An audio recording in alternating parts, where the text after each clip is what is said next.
नमः संस्कृताय प्रिय संस्कृत मित्राणि। संस्कृत सेवा में आप सभी का स्वागत है।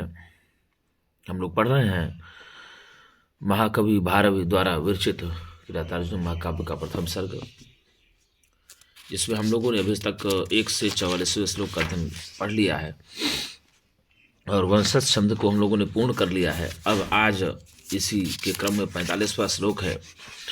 द्रौपदी युधिष्ठिर से ही बोलती है और आज छंद का परिवर्तन हो गया है, पुष्पिताग्रह छंद हो गया है।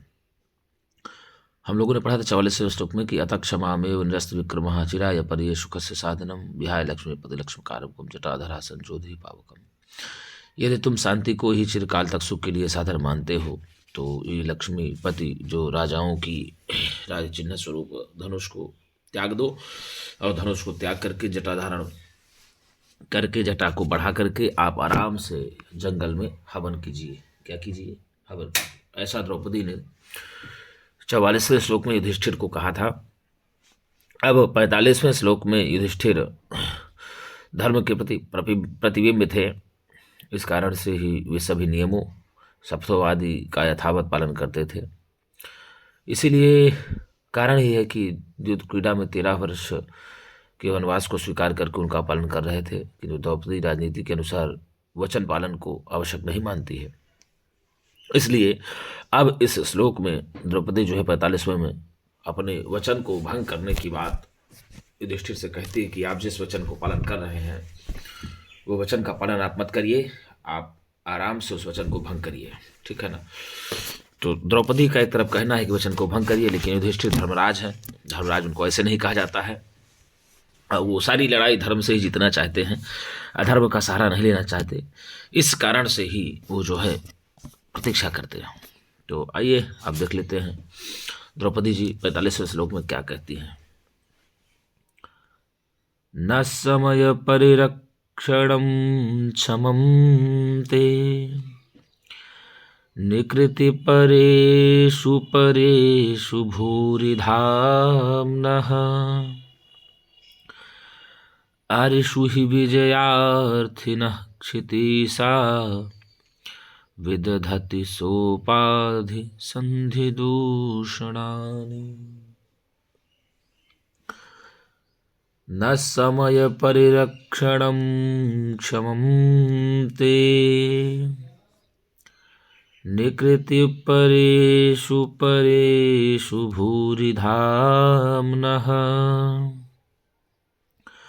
आरिषु हि विजयार्थिनः क्षितिसा विदधति सोपाधि संधि दूषणानि। न समय परिरक्षणं क्षमं ते निकृति परेषु परेषु भूरिधाम्नः आरिषु हि विजयार्थिनः क्षितिसा विदधति सोपाधि संधि दूषणानि। द्रौपदी अब युधिष्ठिर से कहती हैं, पहले हम लोग पदच्छेद करते हैं, एक एक पद का अर्थ जानते हैं, फिर अन्वय सहित अर्थ जानने का प्रयत्न करेंगे। ना समय परिरक्षणम क्षमम ते नृकिति परेषु परेषु भूरिधाम्नः आरिषु ही विजयार्थिनः क्षितिसा विदधति सोपाधि संधि दूषणानि। ये हुआ आपका जो है पदच्छेद। क्या हुआ गुरुजी? ये हुआ पदच्छेद। और अब पदच्छेद के बाद ही हम लोग जो है इसके एक एक अर्थ को जानेंगे। क्या जानने का प्रयत्न करेंगे बाबू? अर्थ को जानने का प्रयत्न करेंगे। तो ना मतलब होता है नहीं। ना मतलब क्या होता है? नहीं होता है। और समय परिरक्षणम मतलब अर्थात समय की प्रतिज्ञा करना, अर्थात या समय का पालन करना। क्षमा मतलब क्षमाशील या उचित। क्षमा मतलब क्या होगा? क्षमाशील या उचित। ते मतलब तुम्हारे लिए। निकृत परेषु क्या कहा? निकृत परेशु मतलब तुम्हारे प्रति अपकार में संलग्न रहने पर, निकृत परेशु आपके प्रति अपकार में संलग्न रहने पर, परेशु दूसरों के द्वारा या शत्रुओं के विषय में। भूरि धामना परम तेजस्वी होता है। भूरि धामना का अर्थ क्या होता है? परम तेजस्वी। अरिषु तो शत्रुओं के विषय में, सोपा ही क्योंकि, विजयार्थिनः जो विजय की अभिलाषा रखने वाले होते हैं, अर्थ होगा क्षितिशाह अर्थात राजा लोग, जो राजा लोग होते हैं, विदधति कर देते हैं। क्या कर देते हैं? सोपधि क्या कहा? विदधति सोपधि छल पूर्वक कपट से, संधि दूषणानि अर्थात संधि को भंग कर देते हैं, संधि भंग नियम की प्रतिज्ञा को भंग कर देते हैं। तो न समय परिरक्षणं क्षमं ते निकेतु परेषु परेषु भूरिधाम्नः अरिषु हि विजयार्थिनः क्षितिशा विदधति सोपधि संधि दूषणानि। तो यहाँ इस प्रकार से दिया हुआ है। तो आइए हम लोग अब इसको जानने का प्रयत्न करते हैं अन्वय से। परेषु, परेषु मतलब शत्रुओं के। निकृत परेषु अर्थात तुम्हारे प्रति अपकार में लगे रहने पर। परेषु शत्रुओं के, निकृत परेषु आपके प्रति अपकार करने में सर्वदा लगे रहने पर। भूरि धाम्नः परम तेजस्वी, हे युधिष्ठिर परम तेजस्वी, ते तुम्हारे लिए, आपके लिए, समय परिरक्षणम क्षमम ना अर्थात कहने का मतलब यह हुआ कि समय की प्रतीक्षा करना या प्रतिज्ञा का पालन करना उचित नहीं है, उचित तो नहीं है। फिर क्या कहा? परेषु शत्रुओं के, निकृत परेषु तुम्हारे आपके प्रति अपकार में संलग्न रहने पर या अपकार करने में लगे रहने पर। भूरि धाम्ना परम तेजस्वी, हे युधिष्ठिर ते तुम्हारे लिए, समय परिरक्षणम क्षमम ना समय की प्रतीक्षा करना या प्रतिज्ञा का पालन करना क्षमम ना उचित नहीं है, इसलिए अब आपको प्रतिज्ञा भंग करनी चाहिए। क्योंकि ही मतलब क्योंकि विजयार्थिनः जो विजय की अभिलाषा रखने वाले राजागण होते हैं, क्षितिशाह यही कहा ना, जो विजय की अभिलाषा रखने वाले राजा लोग होते हैं, वही सारे राजा लोग, अरिषु शत्रुओं के विषय में, वही सारे राजा लोग शत्रुओं के विषय में सोपधि अर्थात संधि को जो है छल पूर्वक कपट से, किससे गुरुजी? सोपधि, उस संधि को छल पूर्वक कपट से, संधि दूषणानि संधि भंग नियम प्रतिज्ञा को भी, जो संधि भंग करने वाली प्रतिज्ञा होती है उसको भी क्या कर देते हैं? भंग कर देते हैं। विदधति अर्थात जो संधियों को छल पूर्वक भी भंग कर देते हैं। कौन? राजा लोग। तो न समय परिरक्षणम क्षमम ते निकृत परेषु परेषु भूरि धाम्नः अरिषु विजयार्थिनः क्षितिशा विदधति सोपधि संधि दूषणानि। अर्थात शत्रुओं के निकृत परेशु बार बार अपमान करते रहने पर। भूरि धाम्ना परम तेजस्वी, ते तुम्हारे जैसे राजा या आपके प्रति, आपके द्वारा समय परिरक्षण क्षमम ना समय की प्रतिज्ञा नहीं करनी चाहिए, समय की प्रतीक्षा नहीं करनी चाहिए। हे राजन, आपको समय को पहचानना चाहिए और पहचान करके ही शत्रुओं को उनके प्रति जवाब देना चाहिए।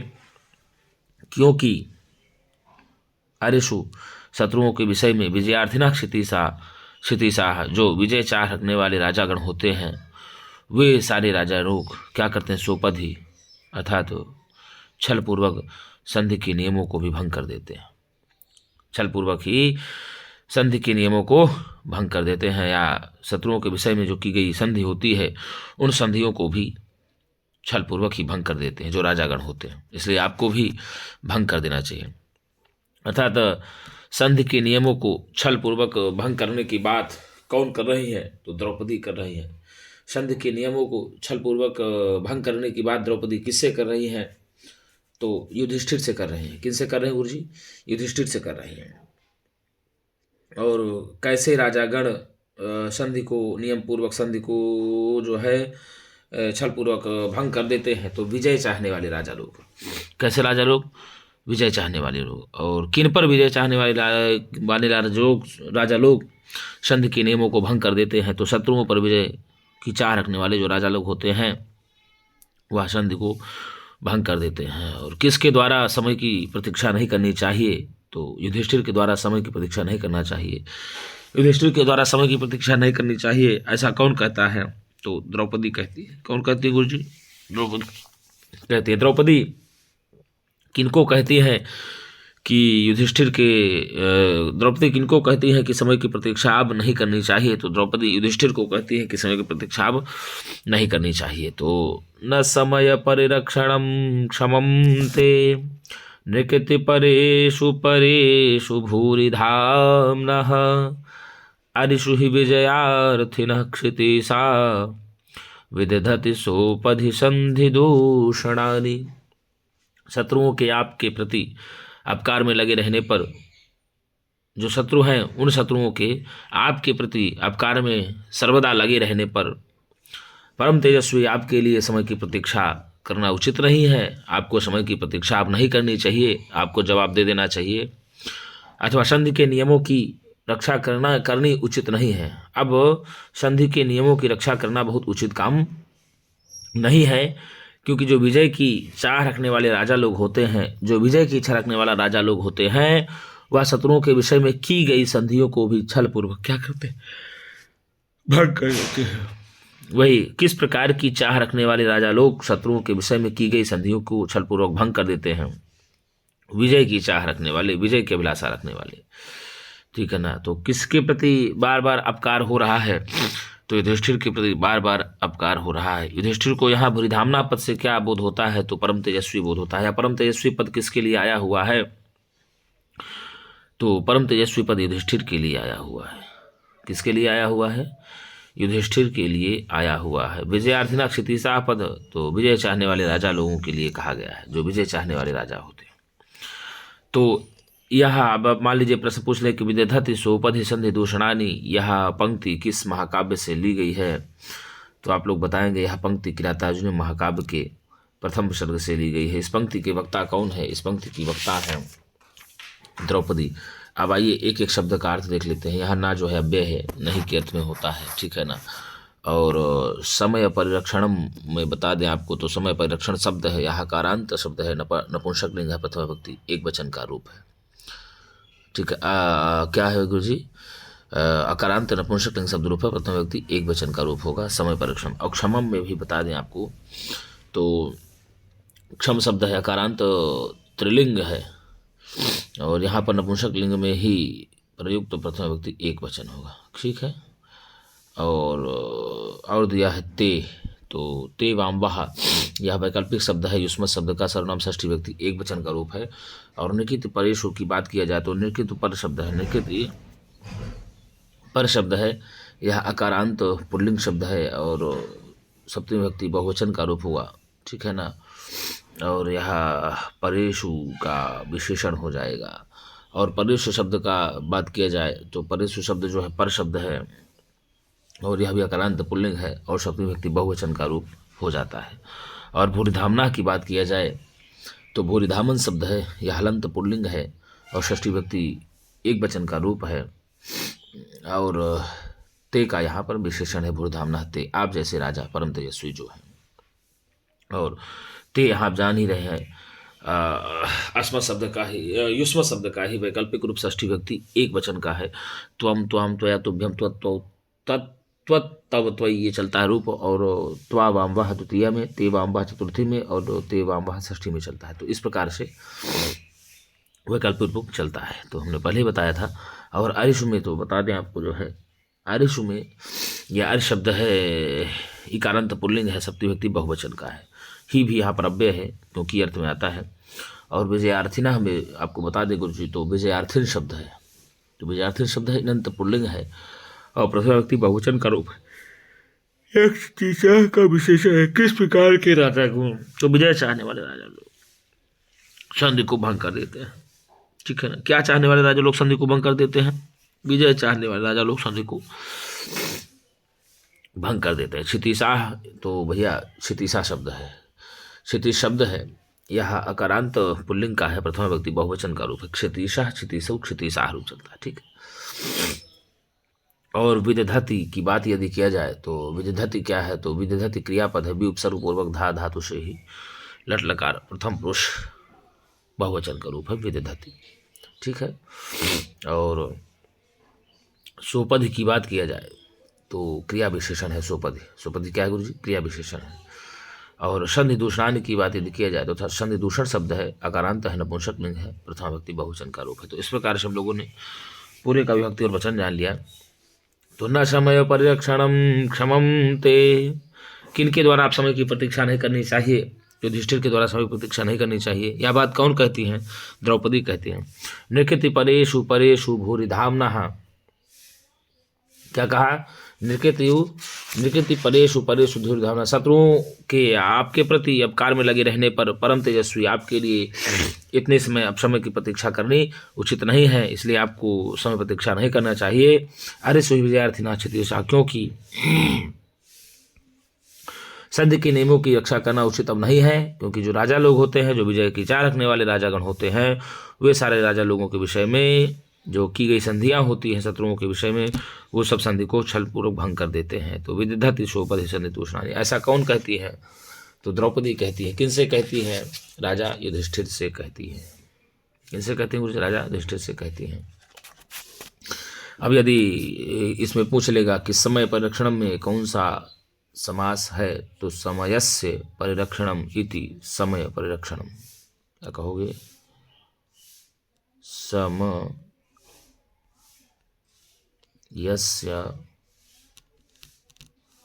परिरक्षणम, समयस्य परिरक्षणम इति समय परिरक्षणम बन जाएगा षष्ठी तत्पुरुष समास। ठीक है। और यदि पूछ ले कि निकृति परेशु में कौन सा समास है, तो निकृति ही ऐसे लिखेंगे आप, निकृति ही परम प्रधानम, परम या प्रधानम येषाम इति,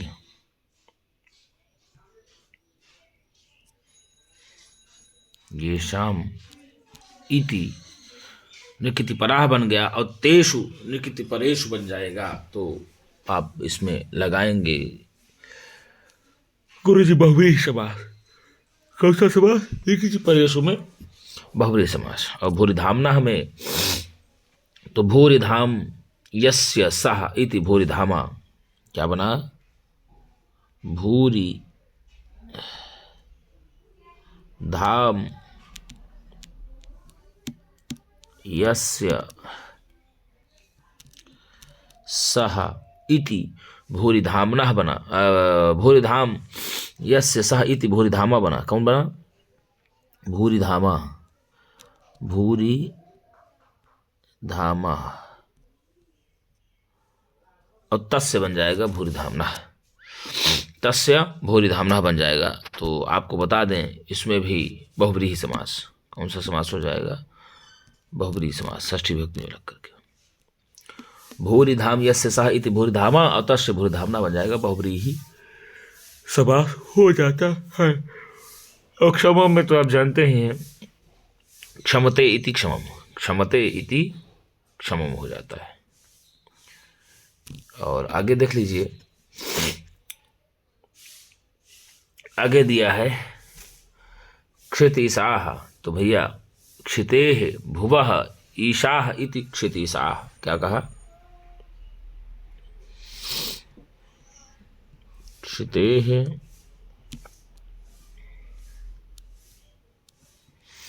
भुवः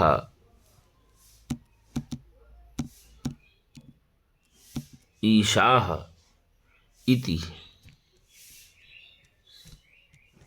क्षितिशाः। क्षितेः भुवः ईशाः इति क्षितिशाः में षष्ठी तत्पुरुष समास हो जाएगा। कौन सा? षष्ठी तत्पुरुष समास हो जाएगा। और सोपधि की बात किया जाए तो यदि तो उपधीयते आरोप्यते अनेन इत उपधि, उपधीयते या आरोप्यते, उपधीयते आरोप्यते अनेन इति, उपधीयते आरोप्यते अनेन इति उपधि हो गया, और उपधिना सह वर्तमानम इति सोपधि बन जाएगा। क्या बनेगा?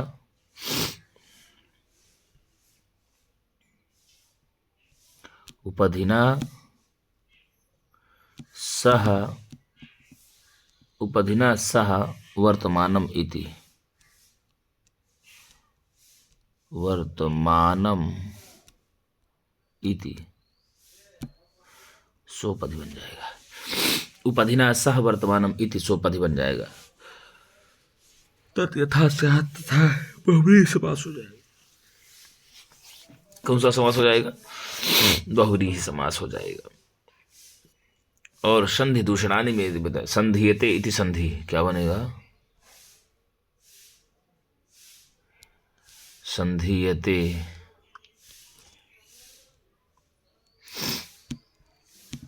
इति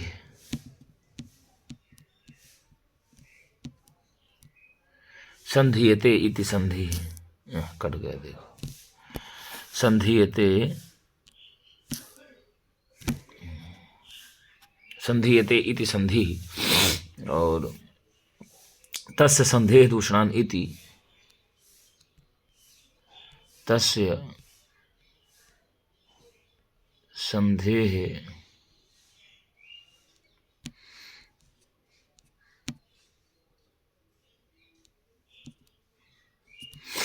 तस्य संधेः दूषणानि इति संधि दूषणानि बन जाएगा। इति संधि दूषणानि बन जाएगा। षष्ठी तत्पुरुष समास। कौन सा समास गुरुजी? षष्ठी तत्पुरुष समास बन जाएगा संधि दूषणानि में। ठीक गुरुजी, तो ऐसे आप देख लेंगे। अब यदि इसमें कारक की बात किया जाए, निकृति परेषु परेषु आया हुआ है ना, तो यहाँ पर यस्य च भावेन भाव लक्षणम, निकृति परेषु परेषु भूर्धाम्नः, तो निकृति परेषु परेषु पद में यहाँ पर यस्य च भावेन भाव लक्षणम सूत्र से ही शत्रु की पर्यायवाची शब्द पर, शब्द के भाव अर्थ में ही सप्तमी विभक्ति का विधान हुआ है। किस सूत्र से? यस्य च भावेन भाव लक्षणम, निकृति परेषु परेषु। अब निकृति शब्द बना है तो आप बता दें, निकृतिन, निकृतिन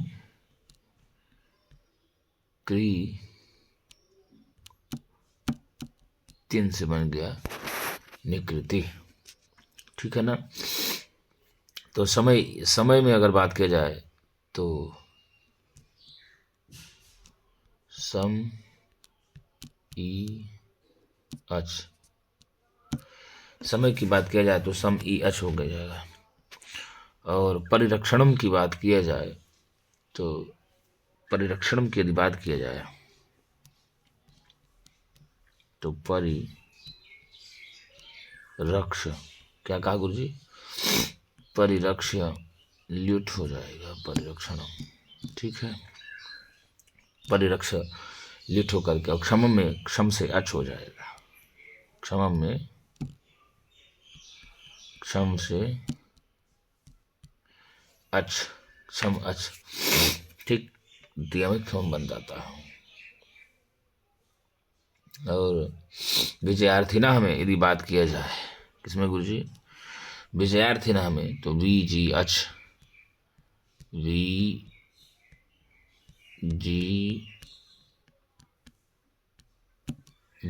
जी अच अर्थ ऋणी। विजय अर्थ हो अजस होकर के लग जाता है विजयार्थी ना। ठीक है, सुबह उजस, यही आगे दिया। सोपधि की बात किया जाए तो क्या हो जाएगा, कैसे बनता है सोपधि? तो सम उप, क्या कहा, सह हूँ, सम कह रहा हूँ, सह उप धा की बराबर बन गया सोपधि। जैसे समधा की संधि बनता है तो सोपधि। और संधि की बात किया जाए तो समधा की हो जाएगा, समधा की बराबर संधि बन जाएगा। और दूषणानि की बात किया जाएगा अगर, तो गुरुजी दुष, क्या कहा, दुष ऋच ल्युट जस होकर के बन जाएगा दूषणानि। ठीक है ना। तो इस प्रकार से यहाँ पर आप लोग इसको लगा लेंगे। ठीक है। अब विदधति जो है वी उपसर्ग पूर्वक धा, धातु का लट लकार प्रथम पुरुष बहुवचन का रूप है। रूप चलता है विदधाति, विधत्तः, विदधति। जैसे रूप चलता है विदधाति, विधत्तः, विदधति, विदधासि, विधत्थः, विधत्थ, विदधामि,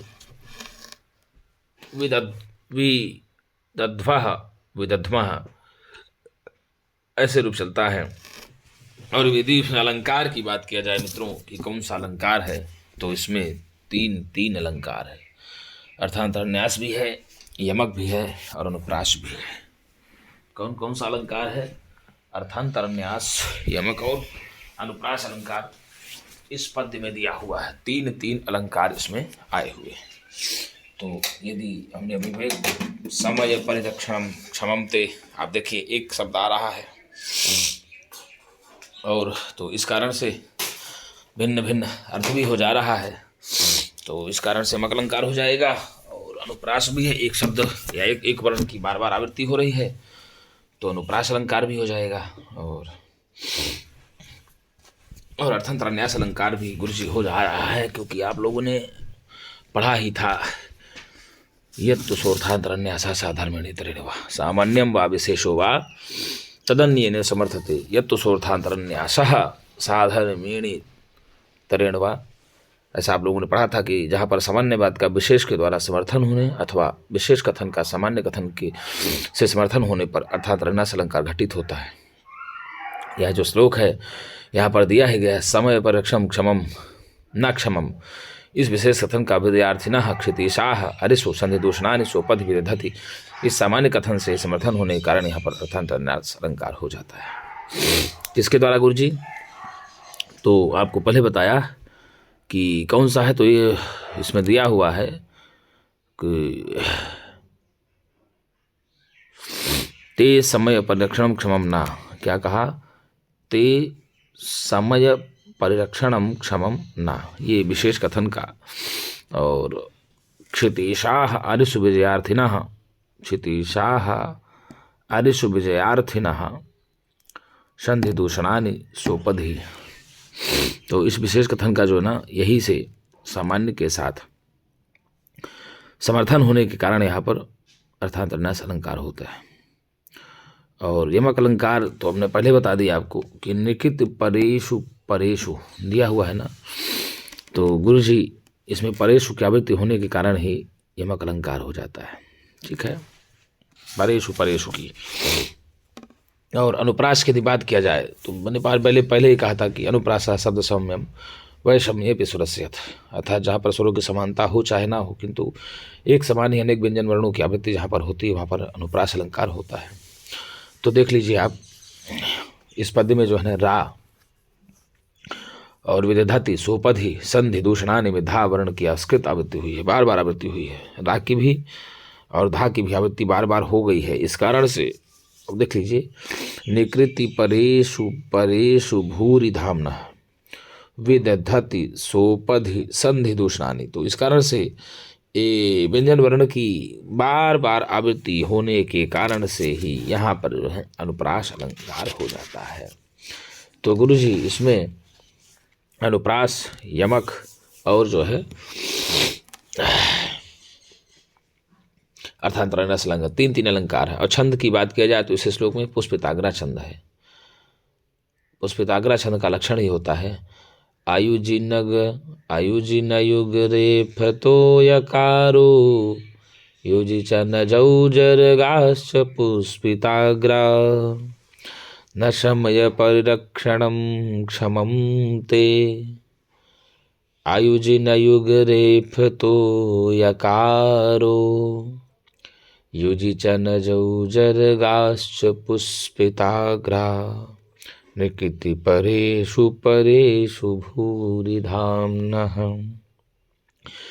आरिषु हि विजयार्थिनः क्षितिसा विदधति सोपधि संधि दूषणानि। तो पुष्पिताग्रा छंद होता है, अर्थात जिस छंद के प्रथम और तृतीय पादों में आयुजि नयुग रेफतो यकारो युजि च नजौ जर्गाश्च पुष्पिताग्रा। तो नगण नगण, रगण और यगण तथा द्वितीय और चतुर्थ पादों में क्रमशः नगण, जगण, जगण और रगण और एक गुरुवर्ण हो तो उसे ही पुष्पिताग्रा छंद कहा जाता है।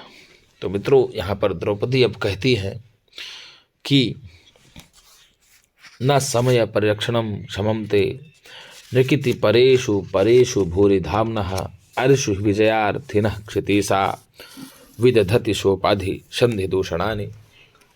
अतः शत्रुओं के आपके प्रति अपकार में लगे रहने पर परम तेजस्वी आपके लिए समय की प्रतीक्षा करनी उचित नहीं है, अथवा संधि के नियमों को रक्षा करना अब ठीक नहीं है, उचित भी नहीं है, क्योंकि विजय की अभिलाषा वाले राजा लोग जो होते हैं वो शत्रुओं के विषय में की गई संधियों को छलपूर्वक भंग कर देते हैं। ऐसा द्रौपदी जो है युधिष्ठिर से कहती है। तो मित्रों, आज के लिए इतना ही।